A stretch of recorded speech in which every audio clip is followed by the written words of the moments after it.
48 hours until Final Fantasy 15 releases.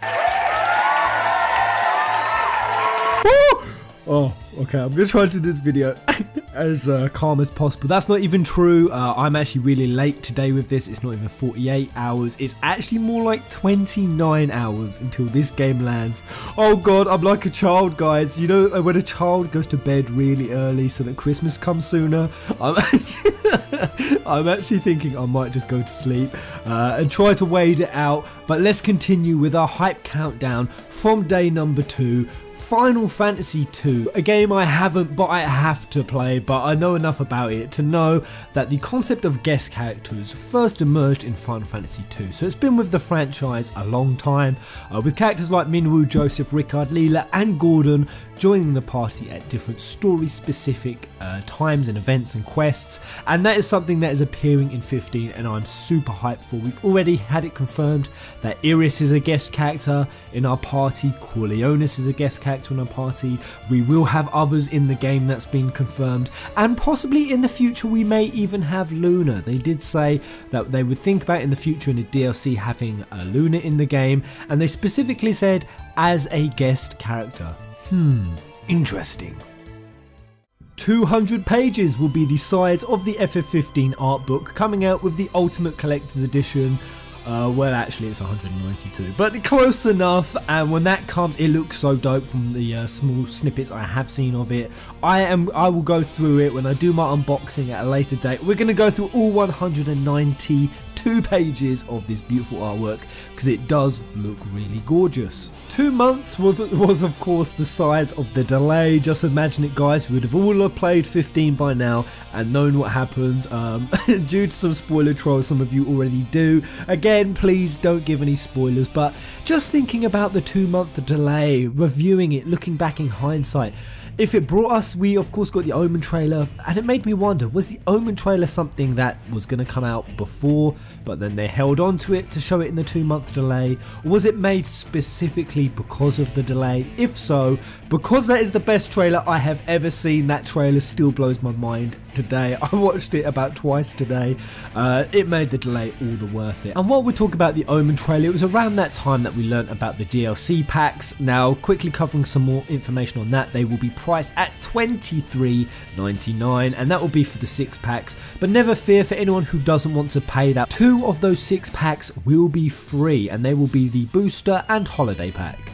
2 battle modes was something we learnt about a long time ago. There's loads of articles on the internet. 2 battle modes. FF15 will have 2 battle modes, and just clarifying what that means, that is the wait mode, that is the additional battle mode they're talking about, and it looks like wait mode is something that's really going to be interesting. I might even play it. I said I wouldn't touch the wait mode because I like the challenge, but now that we know that the wait mode is getting a new tree, a specific ability tree, and there's going to be other additions, and there's going to be other ways that the wait mode changes your combat. It's not just going to be the standard wait mode from what I've heard. I'll be interested to see how this wait mode actually plays out. I might dabble with it. 2 questions were asked of Tyler Hicks, and this is an extract directly from the 2017 Guinness Book of Records of what will be in it. And Tyler Hicks, he's an analyst for the esports organization team or organization of Team Liquid, and an avid fan of all things competitive and gaming, and he was asked which game did you play the most of. His response was Halo 5, and he was also asked what was this year's most exciting event, and he said FF15 Uncovered. And I have to agree, Tyler, 100%. My first ever video on this YouTube channel was my reaction to the Uncovered event. I have never been so hyped. That was such a dope gaming event. I mean, seriously, that was groundbreaking. That was such a high-end event that was so well organised, and it made me think, you know, people have said that we don't think we'll ever get anything like Uncovered again. I really hope that's not true. I hope perhaps we get it for FF7. It deserves nothing less, but then so did Final Fantasy 15 after being in the dark. Will we ever get something like Uncovered again? Would you want it, guys? Let me know in the comment section below. Square Enix is a company that is split up into multiple divisions, and this kind of happened. They rejumbled back in 2003 the structure of their organisation. It was kind of during the Squaresoft merger era, and just looking at the divisions, it was Division 2 that was responsible for making Final Fantasy 15. And when I got looking into it, guys, some really exciting stuff that I want to share with you. So in total there's around about 10 main development or actual development divisions. There's other ones for marketing and research, etc. But the 10 that I really want to focus on, 8 of those are Square and 2 of those are Enix. Now breaking those down further, Business Division 1, that is actually run by Kitase, so it will be Division 1 who'll be making the FF7 remake. Division 1 was also the ones who brought us FF13, the trilogy. It gave us the 10 and 10-2 remaster. But guys, Division 2 is now officially under Tabata. Tabata is the runner of it. That is the division that did Type 0, Agito, Type 0 Online. And then quickly going through some others. So there's Division 3 run by Hashimoto, that's the KH division. Division 4 by Takahashi, which does the Dissidia and Theatre Rhythm section. Division 5, which is run by Yoshida, and that is Final Fantasy 14 mostly, and 11, so the MMOs. Then there is Division 6, which is Miyake, Yu Miyake, and that is for things like Dragon Quest, Final Fantasy 4 The Heroes of Light, Bravely Second, and Dragon Quest Heroes, Dragon Quest 11, to be announced it says. Then looking at Business Division 7, that is run by Kadoi, Nabuki Kadoi, and that is things like Lord of Vermilion, Star Ocean 4, Valkyrie Profile, and other Lord of games, so Arcana, Apocalypse, Vermilion, and also Drakengard 3. Then there's 8 and 9, and they do things like the FF4 remake, remaster, Final Fantasy Dimensions, Guardian Cross, Demon Score, Dead Man's Cross, FF5 for smartphones, yada yada yada. But the reason this structure is really exciting is because Division 2 is now officially under Tabata. This is the next division that, after Final Fantasy 15, is going to need some work, and they're going to pick up a brand new project. And Tabata has pretty much said that after 15 we are going to look at what we want to do next, and there's this entire division that has things they want to work on, and we don't know what it will be, but it will be something. And the candidates for it really could either be Tabata saying he wants to do an FF1 total remake, in which Tabata said he would like to do FF1 as if it was being made today. What if Final Fantasy was only being made today? What would that game look like? The other is Type Next. That is a real possibility, guys. And I don't think I need to tell you just how hyped I am going to be if they do Type Next. I really hope so. And then of course the other candidate is FF16. They could start moving on to the next main title. And here's the thing.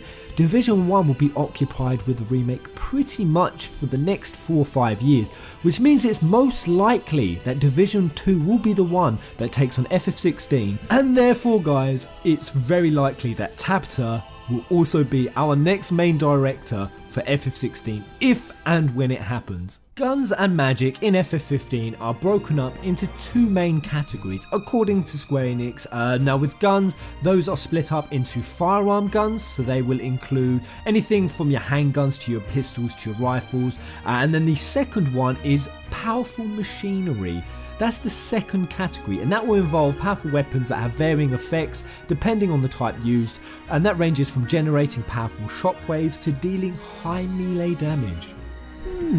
As for magic, that is also separated into 2 types, the first being elemental magic and the second ring magic. Now we know how elemental magic works. You extract it, you bottle it, and you turn it into like a bomb when you drop it on the terrain, which I think is a cool aspect of this game. I'll quickly say I wasn't too keen on the thought of sort of clicking and placing where you landed your magic, but based on the fact that the magic interacts with the environment as profoundly as it does, I think that's a really cool feature, that you have a split second if you're going to cast thunder magic, that if you still choose to click it on a terrain that has water, then that's obviously on you, because you do get that split second when you have to assess the terrain you are clicking it onto, and I think that's pretty dope. It's turned something I wasn't keen on into something that's a nice little moment of assessment, so I actually quite like the way they've they've done it now. As for ring magic, this is what they've specified it as. It is magic that is very, very store related. It has abilities such as death and drain, which we've seen. After a certain point, Noctis will be able to call upon summon monsters from the ring magic called astrals,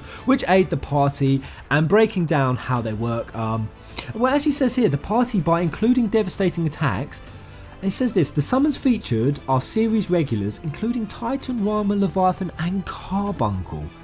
Now, I didn't know Carbuncle was a confirmed summon, but it does then say that some create devastating attacks and others are granting stat buffs, which is very, very Carbuncle. So I'm confused at this point if Carbuncle is a summon. Super dope if he, she, it is. But the other thing with the summons is they are also very terrain interactive, so we know that Leviathan will only be able to be summoned if you're near an open body of water. As for the other, it's all dependent on where you are. If you're in confined spaces, then it will change the animation. If you're in open terrain, it will change it.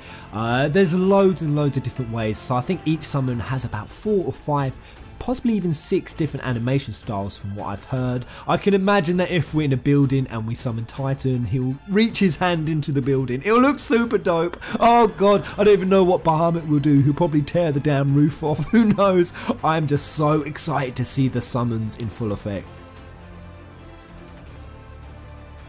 And finishing off today, this is mainly review based and nothing spoilerish here.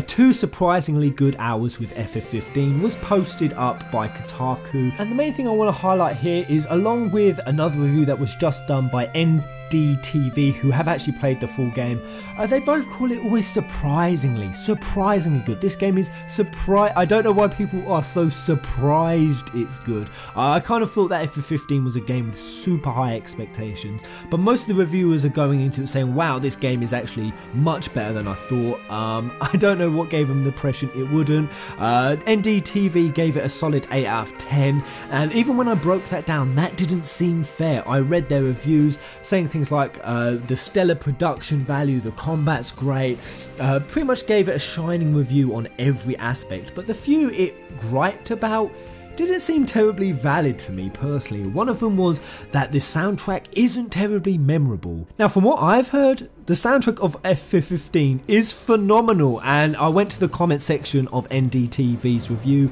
and pretty much everyone in the comment section is saying the same thing. What the hell? How can you say the music from this game isn't nothing shy of incredible?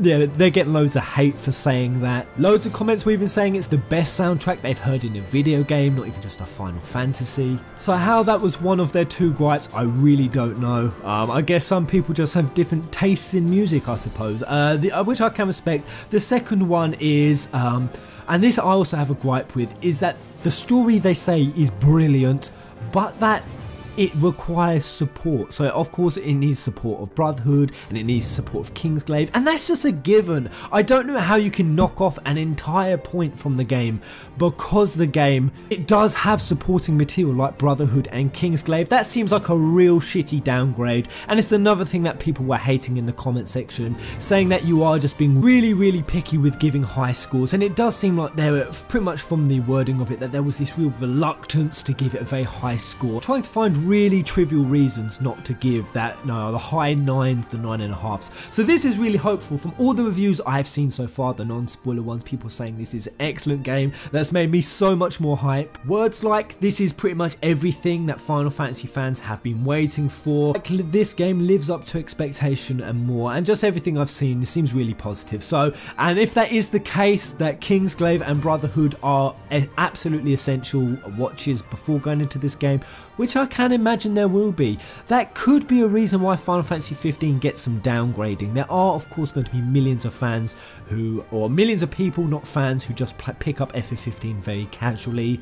They want to see, oh, what's this about, and they haven't seen any of the supporting material, and I do think that could be an issue going forward. But not for us peasants, because here on 2 days left to go, tomorrow, Monday at 1 PM UK time, we are having a Brotherhood marathon. We're doing it live. The hashtag livestream crew are being assembled. We are going to watch everything from Brotherhood 1 through to Brotherhood episode slashy kind of 6. I mean, there's only not much of 6 out, but we will watch it. I would love to watch Kingsglaive, but there's copyright issues. Maybe we'll watch some trailers and we can all get into the mood, and if these reviews are anything to go on, it's seems like refreshing yourself on what happens in Brotherhood could be a really good idea going into this game, as the stories all pretty much lean on each other, which is totally understandable. I don't know why anyone would think any different, but that's day number 2, ladies and gentle peasants. Hopefully I'll see you all tomorrow. Until the next video. Oh my god.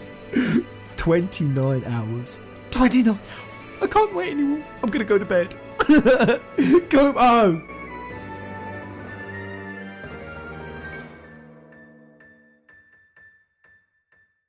Two to the one, from the 1 to the 3. I like good pussy and I like good trees. Smoke so much weed you wouldn't believe, and I get more ass than a toilet seat. 3 to the 1, from the 1 to the 3. I met a bad bitch last night in the deep. Let me tell you how I made her leave with me. Conversation and AMC. I've been to the motherfucking mountaintop. Heard motherfuckers talk, seen them drop. If I ain't got a weapon, I'ma pick up a rock. And when I bust your ass, I'm gonna continue to rock. Get your ass on the wall with your 2 left feet. It's real easy, just follow the beat. Don't let that